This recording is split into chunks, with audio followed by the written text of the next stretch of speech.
London is experiencing its worst social unrest in almost 2 decades. At least one person has died and over 500 have been arrested following 3 nights of rioting. And we've all seen the images: burning cars, widespread looting, standoffs between crowds and the police. It's hard to believe that these images are coming from the capital city of one of the world's richest countries. Well, there are also reports of troubles in other cities, including Birmingham, Liverpool and Bristol, and all of this fueling fears that the unrest could go nationwide. Well, today, understandably, there's been fervent speculation in the British press about what's to blame for this extraordinary outburst in some of the UK's poorest boroughs. Prime Minister David Cameron was unequivocal about what he thinks. And I have this very clear message to those people who are responsible for this wrongdoing and criminality. You will feel the full force of the law. And if you are old enough to commit these crimes, you are old enough to face the punishments. And to these people, I would say this: you are not only wrecking the lives of others, you're not only wrecking your own communities, you are potentially wrecking your own life too. Stern warning then from the British Prime Minister, who was forced to cut his holidays short and come back to London and recall Parliament from its summer recess as well. Well, my guest tonight to discuss the issue, on the phone from Hackney in London, one of the boroughs hit by the unrest, is Claude Moraes. He's the Labour member of the European Parliament for London. Here in the studio with me is Robin Baker. He's a member of Britain's ruling Conservative Party and the president of British Conservatives in Paris. In London, Tony Travers is a professor in the Department of Government at the London School of Economics. And also here in the studio with us is France 24's very own digital media editor, Eric Olander. Thanks to you all very much indeed for being with us tonight. Robin, I'd like to start with you, if I may. The overriding sentiment or reaction, if you like, to the events of the last 3 nights have been that this is terrible, this is shocking, but what it isn't is unexpected. I wouldn't totally agree with the last point that you have made. It is certainly terrible and shocking. I personally had not expected anything like that, the events that have actually happened. And of course, they have come from an incident that is still being investigated, a very unfortunate incident, and an incident in which we still do not know the full story. And you're talking, of course, about the shooting of Mr. Duggan. Mark Duggan. Yes. In Tottenham last week. Correct. But I think there's one key priority and then a number of things that can happen afterwards. The key priority is that this must be stopped, because the damage that is being done to individuals who have lost their businesses, who have lost their homes, is appalling. People have been in dreadful fear in the streets of London and possibly elsewhere in Britain. So above all, it must be stopped. And I'm very relieved that there are going to be 16,000 police officers on the streets of London tonight, as opposed to 6,000 the previous night. Claude Moraes of the opposition Labour Party in London, is this organised criminal gangs, or are these people who don't otherwise have a voice in society making themselves heard? Well, it's certainly organised crime in that sense. I was trapped in my own house yesterday at the beginning of the riot. We were pinned down until this morning. We couldn't go out because we were near Clarence Road, which was the kind of epicentre of the violence yesterday. And I actually spoke to some people who were caught up in the violence today to kind of get a handle on what is actually happening, because I think the newspaper analysts have found it very difficult to figure out what's going on. And I think that, David Cameron is right to say that this is criminality on a very big scale. He's right to say that people need to be punished and it needs to be stopped. But all of that is absolutely correct. Beyond that, people have found it very difficult to explain what's going on. And it's not at the moment a good atmosphere to really go into those explanations. I mean, even The Guardian, which has really led the best coverage, The Guardian newspaper in the UK, in its leader today, found it very difficult to find one or two definite causes. What I would suggest is that what is happening here is that you have communities here who are gradually getting poorer and poorer. Their parents are gradually getting poorer and poorer. The people who were rioting yesterday that I saw from my window belong to an estate called the Pembury Estate in London. And what is happening there is that people are getting poorer and poorer, while many people in London are getting richer and richer. And what is happening is that a criminality, a sort of gang-style culture is building, where they're seeing goods in the shops that they can't buy, they want it, and they pursue criminality to get it. And they use the cover of riots to loot many shops and to ruin many people's lives. And I think the incident in Tottenham, which was the incident of the shooting, was really not the wider cause. That was the instigator of the violence initially.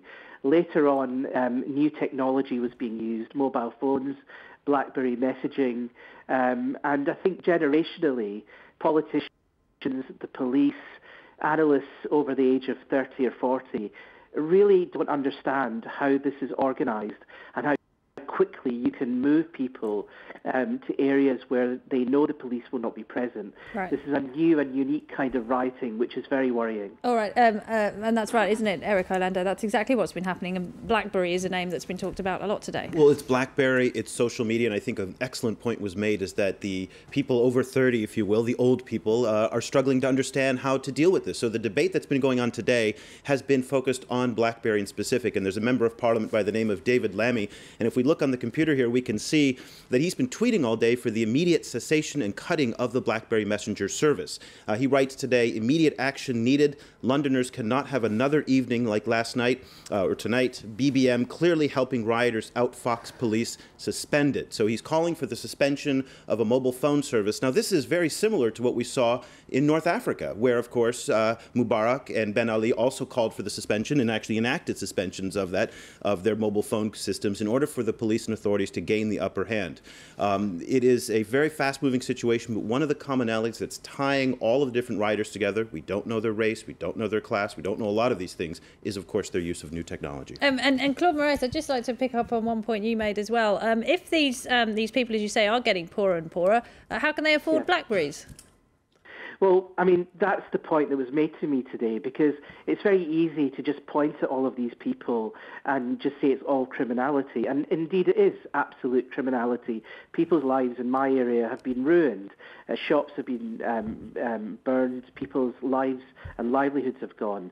That's why it's very difficult to explain beyond sheer criminality the other things that are happening.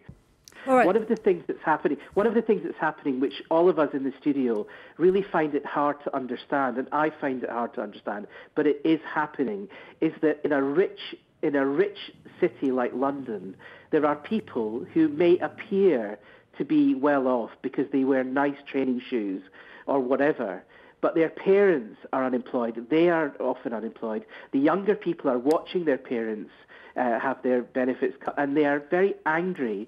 They're angry people. Nothing justifies what they're doing, but they are angry, and of course, so that anger will be ignored by most politicians. Let's bring in, Claude, ignored. if I could just stop you there. Let's bring in Tony Travers. We haven't heard from him yet, professor at the London School of Economics. Is this about inequality? Is this people who can't afford things simply saying to themselves, well, I'm never going to afford that, so I'm just simply going to take it?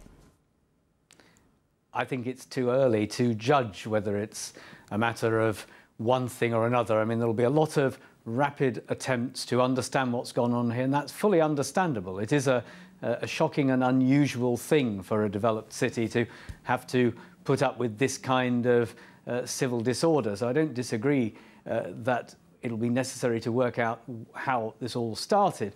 I mean, what you can say is that the reaction has been so widespread and so profound. It's not something that's just happened this week, this month, or indeed this year. It's evidence of something that was there and has built up and has now become visible. So we need, I think, when the rioting has stopped, there'll have to be a judicial inquiry, some kind of inquiry of the kind there was after the disturbances in Brixton back in the 1980s. And we need to understand what the problems were. Otherwise, any policy solutions will simply be random.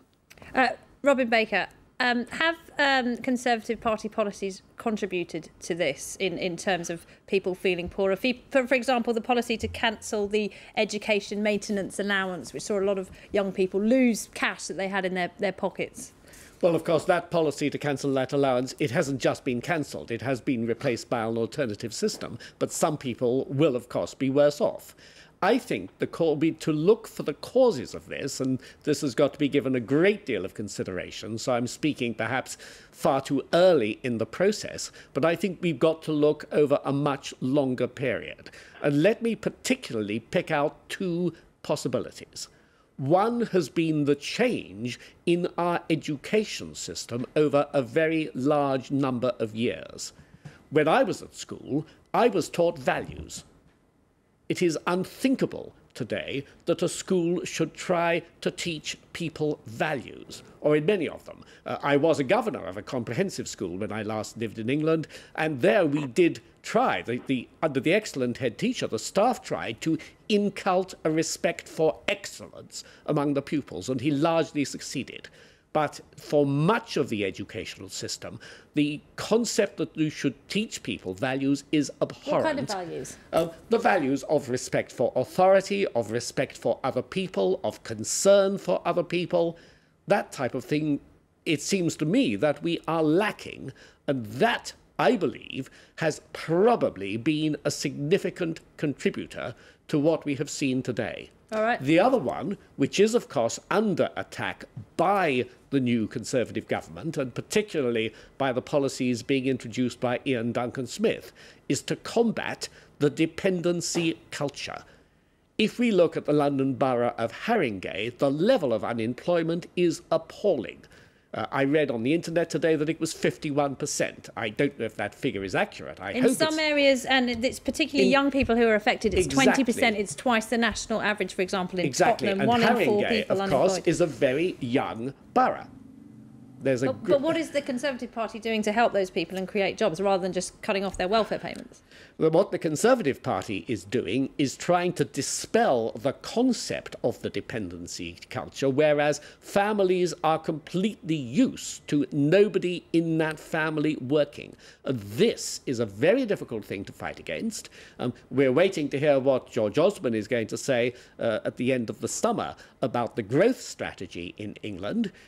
It's difficult to do that when the Conservative Party has inherited an enormous deficit problem, and the deficit problem, above all, must be solved. We've seen what has happened in Greece and Italy and even in the United States, so that sadly has to take a priority. But the restructuring of the welfare system to persuade people that they must work because there's tremendous benefit in working for themselves. But only if there's jobs to do. If there are jobs to do, and these jobs have got to be created, and that's something we're waiting to hear from. But it's not just if there are jobs to do. A great number of jobs in the United Kingdom are being filled by people who come in specifically to fill these jobs, because the British cannot be found to do them. And it's an immensely complex problem. I hope that I'm not going to be seen as trying to simplify it, but I think these two aspects, ending the dependency culture and the acceptance that people will never work, and reviewing the question of values taught by our educational system, is something that I hope the government will look at. OK, you raised some interesting points there. We're going to lose Tony Travers shortly, so I just want to hear from him your reaction to what we've just heard from Robin Baker. Well, I mean, I think it's a very complex issue. The way inner cities operate in London, other British cities, Paris, other French cities, is a very complex business. It's the way people live together. We've got things here about public services, how society has changed over time, how attitudes to authority have changed over time.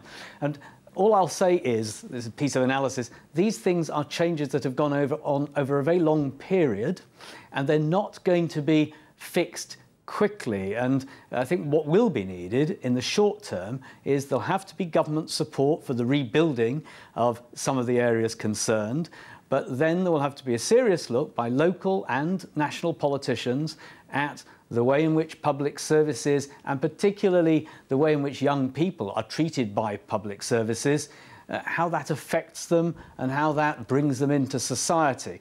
Now, these are, as I say, it'll have to be done sensitively, but it also has to be done with a sense of what is right and wrong. And in a sense, all the speakers have said that tonight. But I do think one of your early speakers made a serious point in relation to, well, they've all made serious points, but in relation to the new media, the sort of over 30, under 30 point. And with a lot of these issues, and it's true in many countries, the people who make laws, the people who run the country, are generally significantly older, inevitably, than those at whom some of their policies are aimed. Now, that's no excuse for bad behaviour, no excuse for criminality, but there is a question to be asked here about, in a sense, how people who are disaffected, and they're not all under 30, by the way, how people are disaffected can be brought back towards the core of democratic politics and feeling they have a stake in society. And I think all of that will need to be looked at. This is a systemic shock to the British political system. Right, and that's one thing that these social networking sites have done, it could be argued. They have brought people back into politics, certainly in the Arab world anyway. Well, they've given people a voice, and I think one of the differences from when Mr. Baker was growing up and what it is today is that the time factor is very different, because it will take years to solve these problems, but the voice that people have now to express themselves and the tools that they have to express themselves happen in real time.